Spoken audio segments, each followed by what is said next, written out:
Hello everyone, how's everybody doing? Um, I'm Rajat Kumar. I'm a computer science master student at UIC, and this video is particularly towards demonstrating the homework one of CS-441, which is cloud computing objects. And this demonstration is basically focused toward um, showcasing my project as well as showing how I deployed my project to AWS Elastic MapReduce service. So let's start. As you can see on the screen, this is what my project looks like on IntelliJ IDE. So I'm just going to give you a brief description and how the whole project structure looks like. So I'm using Scala 3 uh, for as a programming language for this project, and the build tool I'm using is SBD, which is Scala's simple build tool. So the whole project structure looks like there's a source folder. Beneath that, there's a main directory, and under main there is a resources directory as well as a Scala directory. In Scala directory, I have one tasks package, and this is where all of my code is. So inside task package, I have a helper utils package, and there are some Scala objects there as well, like execute tasks. So this execute tasks serves as my primary object for as an entry point for my application. It has one main function which will serve as an entry point for my application. So uh, running this application, when I'm going to run this application, the control is going to come to this main function. So I'm actually distinguishing which tasks to run um, um, based on what parameters I provide to this function. So the first parameter it accepts is task type. So um, on this parameter, it basically decides which tasks to run. And the mappers and reducers for different tasks are present in these MR first task, second task, third task, and fourth task objects. And I'm using some helper utils like loggers and how to load configs and utilities related to working with timestamps basically. So that's why I'm using these objects. So other than that, I have a resources folder where I have put my inputs. So when anybody want to test my application, they can load these inputs into their HDFS and then start working on it. And I've also listed some sample outputs. These are not the accurate outputs corresponding to these inputs, but instead they are just to showcase how my outputs would look like. Other than that, I have a logback XML, which is used for logging um, uh, my logs for my application. And there's an application.com file, which is kind of a basic the main config file for my application. So any parameters that my application is using are most probably going to reside in this file. So um, let me open up the terminal, and other than that, I also want to show you that I have test cases in this folder: test, Scala, and MR task tests. So these are not integration tests, but rather they are unit tests. They are basically testing some unit of functionality that my application is using. So this terminal has opened up. Now I'm gonna type svd compile assembly. What this will do is this will compile my project and also generate a fat jar file, and it's gonna take some time, like 5 minutes. So I will try to cut the video of this 5 minutes, but if I'm not able to, please bear with me for 5 minutes until this fat jar file is generated. Thank you.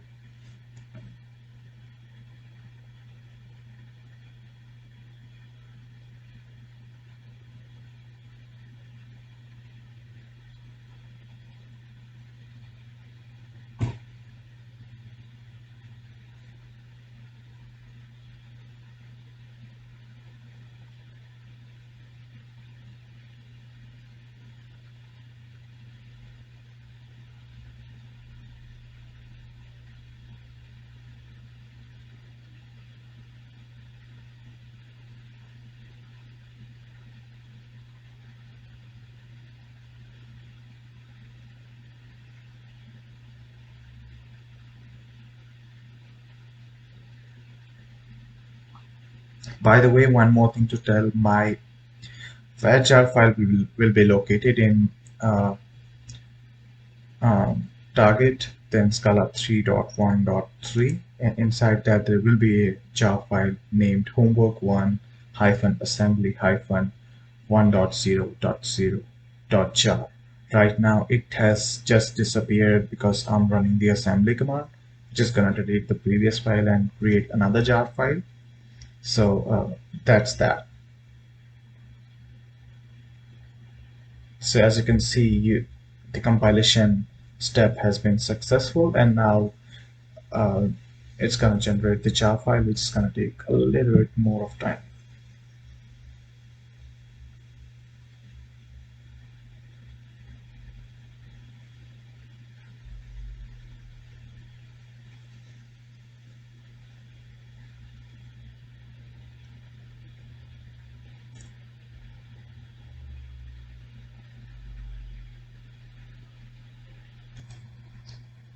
As you can see, the compilation and generating the jar file has been finished, and it literally took me around 732 seconds, which is a lot for this one. Previously, used to take like 300 seconds, but uh, I'm sure it will take less than 732 seconds if I again build it after this one. Yeah, but nonetheless, the file has been generated here, and we can test this file, working out this file in Amazon Elastic MapReduce cluster. So let's go to the browser. So I have logged in my AWS console. You can see my login ID here uh, on the top right corner. So first I'm gonna do is start an EMR cluster. Uh, Starting an EMR cluster is gonna take me like around 5 minutes. Um, so in that time, I'm also gonna upload my input files and jar files into the S3 bucket. So let's open the EMR cluster, not EMR cluster, but EMR service, and I'm gonna create one cluster. So I previously created one cluster over here, which is terminated right now. This is I have done this for testing this application before this demonstration of this video demonstration. So I'm gonna create another cluster. So I'm gonna name it um, Rajat CS-441 one cluster 2 because I created cluster 1. And I'm also going to open S3 bucket, not S3 bucket, but S3 service, and then I'm going to create one bucket. Sorry for that. So now it's active. I already have one bucket created. So there are 3 folders in it: jar files, MR input, and MR logs. So let me check MR inputs. Nothing is in MR inputs right now. So let's go again back to EMR, and instead of storing the log files here, I'm gonna store it inside this MR logs. Um, so for the version of the software configuration of EMR cluster, I'm gonna select EMR 6.8.0, and the reason why I'm doing this is because I'm using Hadoop version 3 in my project, and the EMR version 6 is the only one that uses Hadoop version 3. So I'm not using any high view, pick, and test, but I don't have any choice here, so I have to select this option 1 for the applications. For hardware configuration, I'm gonna go with M4.large general purpose one, and it's gonna have 3 instances, 1 master and 2 core. Other than that, I'm gonna leave the default settings as it is because I don't need anything uh, extremely customizable for my project. It's gonna work with this configuration. I don't have any EC to keep here, so I'm gonna leave it as it is. So I'm gonna create cluster now.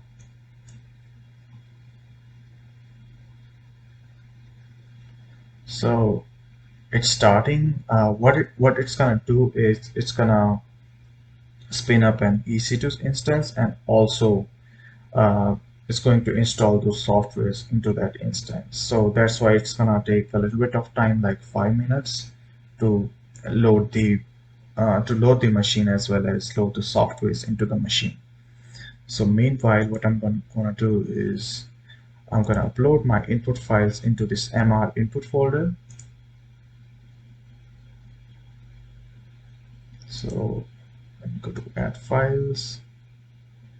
I have a project over here.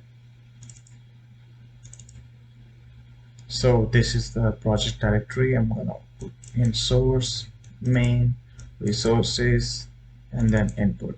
And then I'm gonna select all the log files.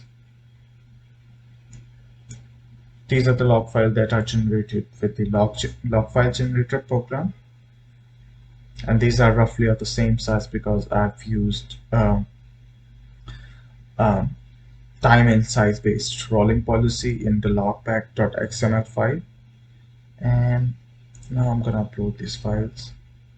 So the progress of uploading is here. So once it's done, all the files will get uploaded.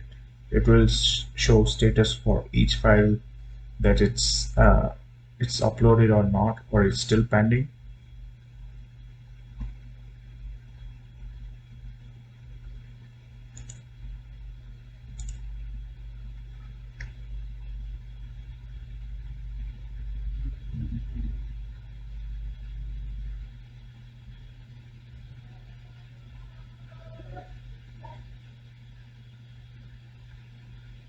As you can see now, all the files have been uploaded to S3 to this S3 bucket. The name of the S3 bucket is Rajat-CS-441-HW1. So if you're creating any bucket, please make sure the name is DNS compatible. So it has to be unique, and that's pretty much it. You have to worry about creating a bucket for in S3 service. So I'm going to close this. Now we have all the files in this MR input directory inside my bucket. So I'm gonna refresh this window to see if it's running or not. So as you can see, it's configuring cluster software. I can see the API interfaces here. You can monitor this cluster with this tab. You can see which hardware it's running on. This is for the configurations for this cluster, the events that this cluster triggers, and this is basically step. It's basically a task that is getting performed under this cluster. Right now it's setting Hadoop debugging, and if I see logs, there are no logs generated. So one thing to keep in mind is that the logs for any task will be generated a little bit time after this task is completed. So maybe like 1 minute after the task is complete. So keep on refreshing this, or keep on refreshing the window as well to see if the log files has been generated or not. So it's still starting. So I'm gonna pause this video for a little bit of time, and then I'm gonna restart the video. Okay. So as you can see, the cluster is now running, and the status has been changed to waiting. And now if I can see, the setup of this Hadoop debugging has been completed, and there are no logs created yet, but soon it will show some logs here. So what I'm going to do is start all the tasks right here, and then when all the tasks are completed, I'm going to show what the output of each task is. So I'm not going to do like create one step and then wait for the result for first step and then start another step. What I'm going to do is start all the 4 tasks. I'm going to add them to the steps, and after they are complete one by one, I'm going to show you the output. So let's do it.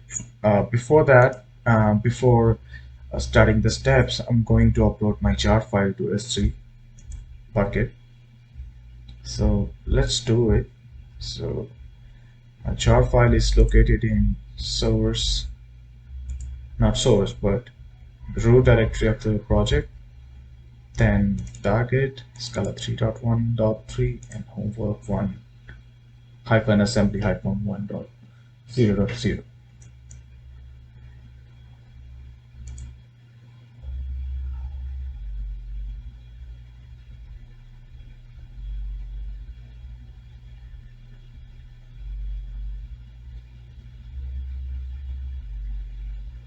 So once this file is uploaded successfully, I'm going to start a step. So step is basically a task that we need to perform on a cluster, and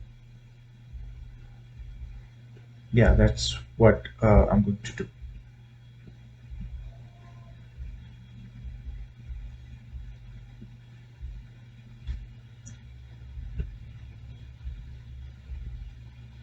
As you can see, the file has been uploaded, and now I'm going to add steps. So this is for testing task 1. So I'm going to do task 1 test.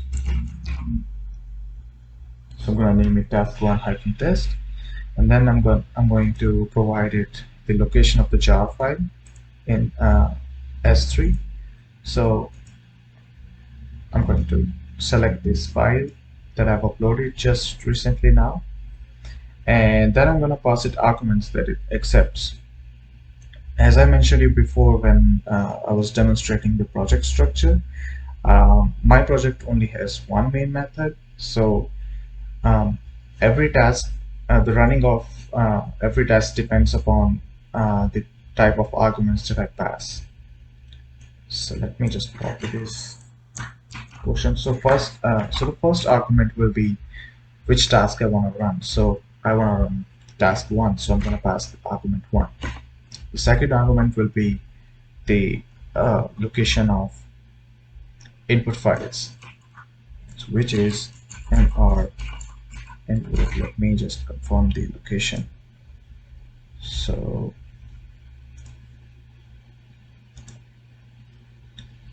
it is mr input. So it's mr input, and output of this task 1, I want it to be outputted to a folder named output1, like this. And the main method also accepts fourth argument, which is not going to be used in task 1, 3, and 4. It's only going to be used for task 2. So I'm just going to pass 0 as an argument over here. So I have finished with adding all the arguments, adding the location of the jar file, on the name of the step as well, and then I'm going to click on add button. So it's the status of this task is pending.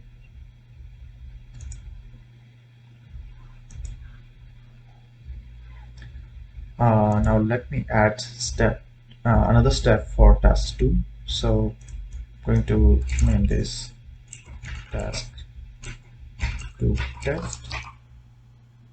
Again, I'm going to select the jar file location. This time I'm going to pass the argument 2 as the first argument, because this is for running task 2. So location again for input files is this input.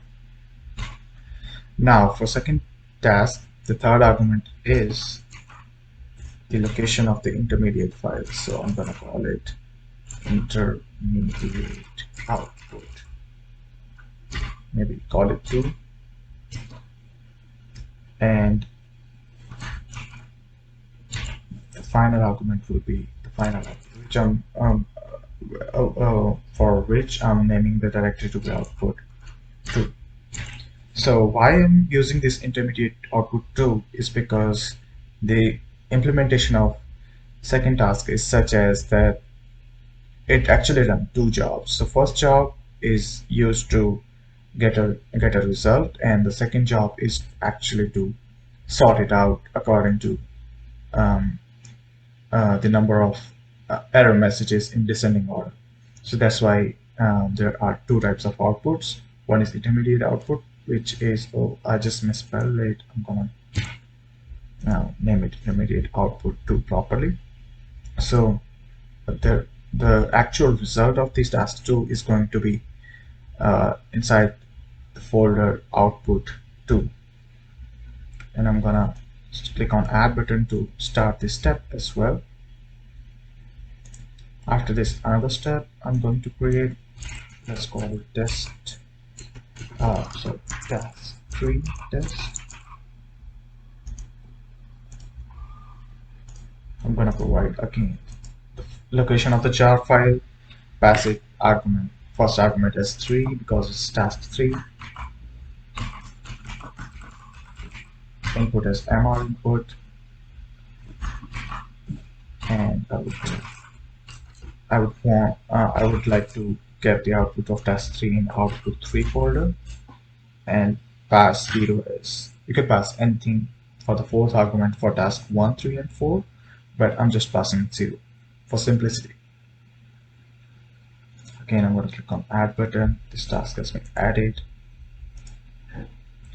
So again, the last task, which is task 4,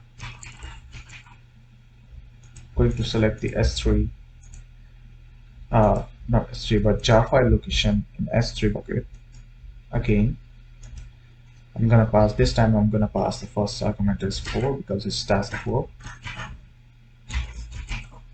I'm gonna pass the location of input files and the location where I want my output to be, which is output 4 for task 4. And again, the final argument will be 0.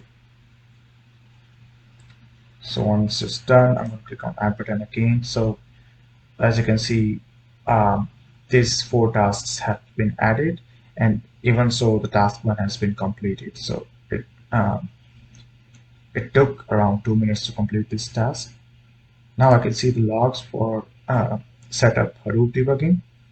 As I've told you before, like it takes a little bit of time for logs to appear, and probably, oh yeah, so task 1 logs have also been logged.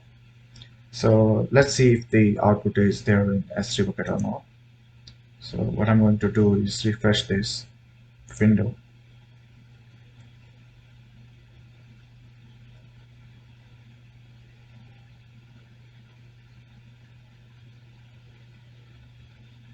As you can see, there's a folder output 1 over here, and this will contain 2 files. So the file name part hyphen 00000 is the file that is important to us, because this is the file that is the output file. I'm going to click on it. I'm going to download it for now.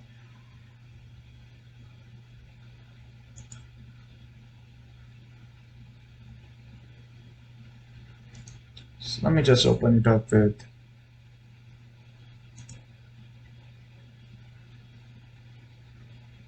probably Visual Studio Code.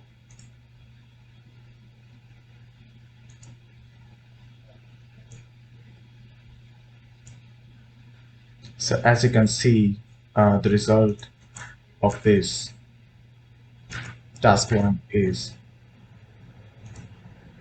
this. So I have provided a start time and end time interval for task 1 in the config file, and under that it has found 2107 debug messages, 206 error messages, 12,253 info messages, and 3,970 warn level messages. So that is the demonstration for task 1. Now let me check if task 2 is finished or not. Let me just refresh the window.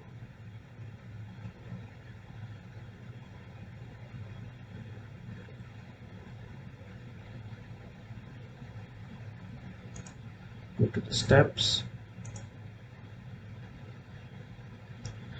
As you can see, task 2 has also been finished, and I'm I will again go to the root directory of this bucket. As you can see, there's an output 2 folder. Uh, Let me click on this part -00000. This is our output file. I am going to download it.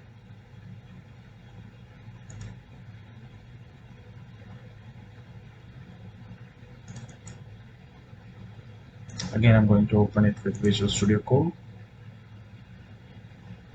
As you can see, this is the final output of task 2. So the key for this output, or the for each entry, first thing will be the time interval, and the difference between this is 60 seconds, which is the default one, which is inside application.conf file. This can be changed according to users liking, and this is the number of error messages that has been found in those 60 seconds. And as you can see, all these entries are ordered in terms of descending order of the number of error counts. So here you can see for this time interval it encountered 22 error messages, then for another time interval it encountered 20 error messages, and all of them have been in descending order, and so on. So that's the demonstration for task 2. Now let's see if task 3 is done. Let me refresh this.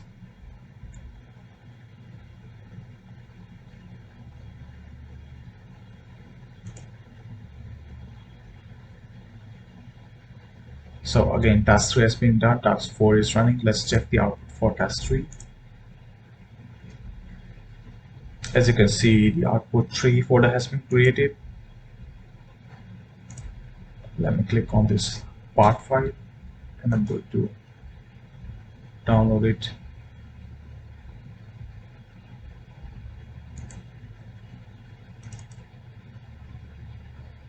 Again, I'm going to open it in Visual Studio Code.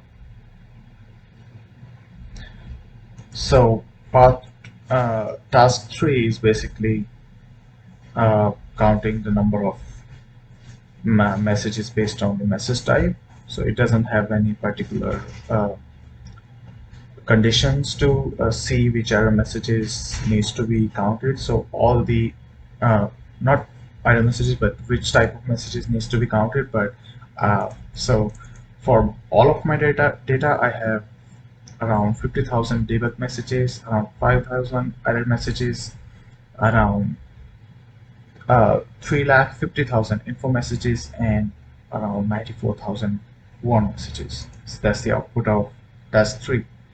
Now let's check if task 4 is done or not.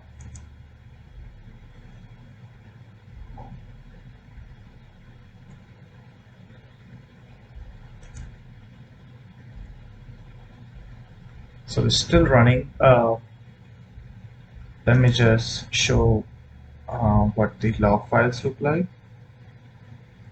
So I'm going to click on syslogs.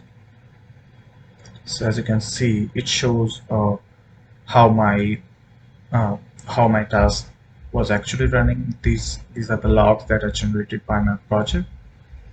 So it says here starting first task, and then showing the progress of mappers and reducers, and also showing how many records are the input for mappers and how many are the input for reducer, and again output records and output records for mapper and reducer respectively. I'm again going to click on going to refresh the window and see if it's done. So as you can see, the task 4 test step has been completed. Let me open up the S3 bucket again. As you can see, the output folder has been generated, and the part file has also been generated. I'm going to download it.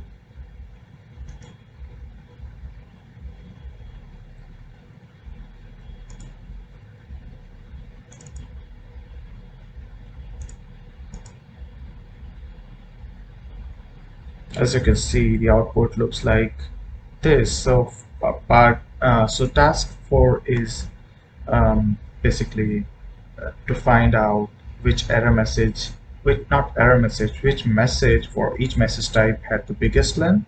So for debug logs, the length of the biggest message has length of 135 characters, and similarly for other levels as well.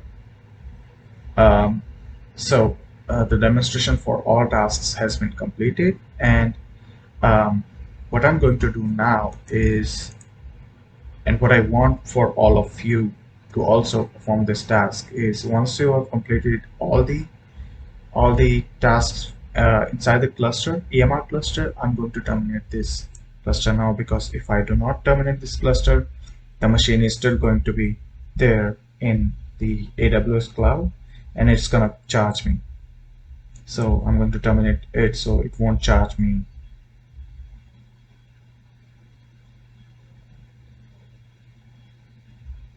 Yeah, so it is going to be terminated for after some time, but yeah, this is pretty much it for homework one.